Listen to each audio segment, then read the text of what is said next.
So abaraka bake na brother ngamira nyen karanyon kuma abaza. So nena rajibe ko kunun ko melun derne and we were chanting and showing solidarity to our boys.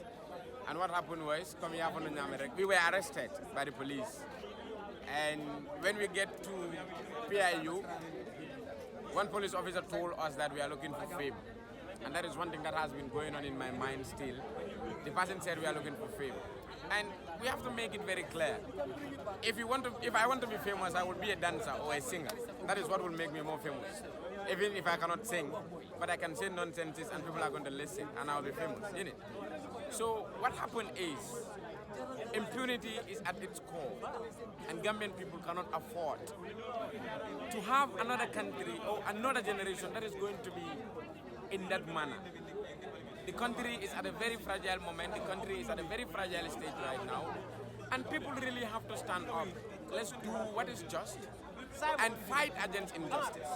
So that is what is happening. So we were arrested the day before yesterday, and we were taken to Karawa police. We were there since till yesterday around 3-4 p.m. in the evening when we were bailed with conditions. We know, yes. To some extent, we should not accept the bail. But we cannot also all be behind bars. We also need people that are going to be out to make sure that we mobilize, to make sure that we prepare, to make sure that the revolution leaves.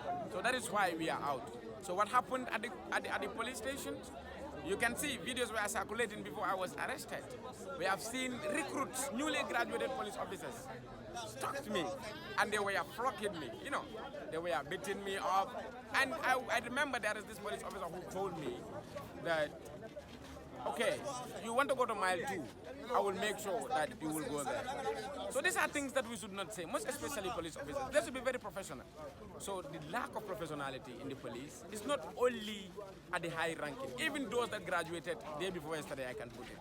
So that is what the problem is. And the society really has to know what is happening. The people also have to be aware that this is something that cannot continue to happen as far as the Gambia is concerned. We are all fighting for the Gambia.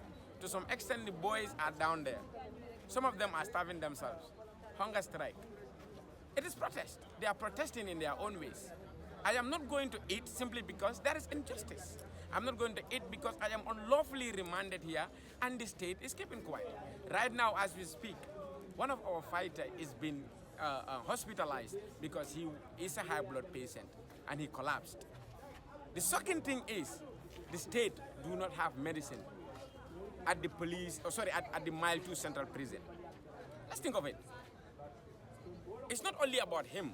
How many Gambians are jailed there? How many Gambians are remanded there? At the end of the day, you don't tell me that those people, the hospitals there do not have medicines. And you do not know what will happen to them. Right now, we are at a very critical condition. They do not have medicine and they are not allowing people to see the boy. So anything that happens to the boy, the state is going to be responsible.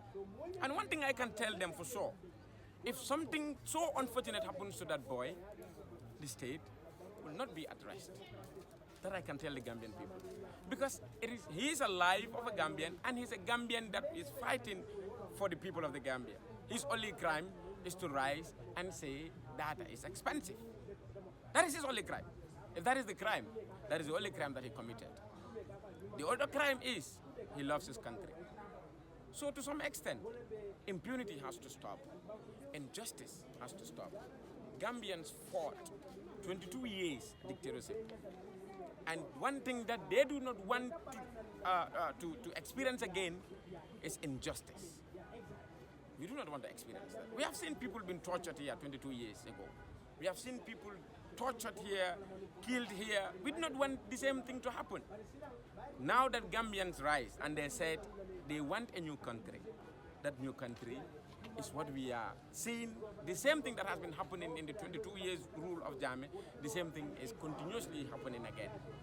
So that is something that we really have to do away with. So thank you very much. Okay, I just want to have a brief question again about the building aspect. Okay.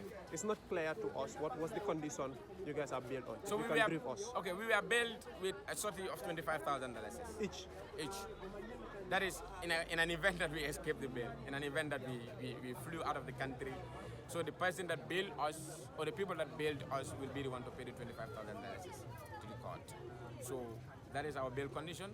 That was the condition that was attached. Some might say that you guys didn't accept the bail because your colleagues who are on court right now have been offered the same chance. They rejected it because they believe they were unlawfully arrested. But you guys came out in solidarity with them. You are also arrested. Then you did not follow their footsteps. Instead, you choose another pathway. Just like I said, that we cannot all be behind bars. We really should have people out here who are going to re-strategize, rearrange, and make sure that the people are aware. I was in, Omar Saibo was in. Almost all members that can relay the information to the people of the Gambia were in. We cannot afford that to happen. If that happens, that is the absolute, let's say, the natural death of Gala. And the Gambian people cannot afford that.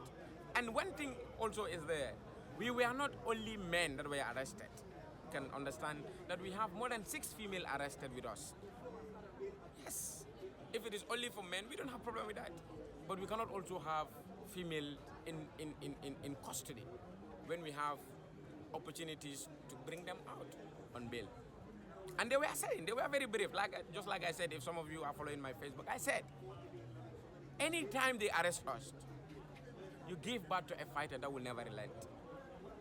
Those ladies were reluctant. They said they are not going to take the bail until and unless they saw me and Omar Saibu. That we told them we have to take the bail. We cannot all be behind bars. Let's re-strategize. Let's go out. Let's make sure that everything is coordinated and we come again. So that is why we are here, and that is why we took the bail, and that is why we accept the bail conditions. Yeah. Thank you. All right. Thank you very much.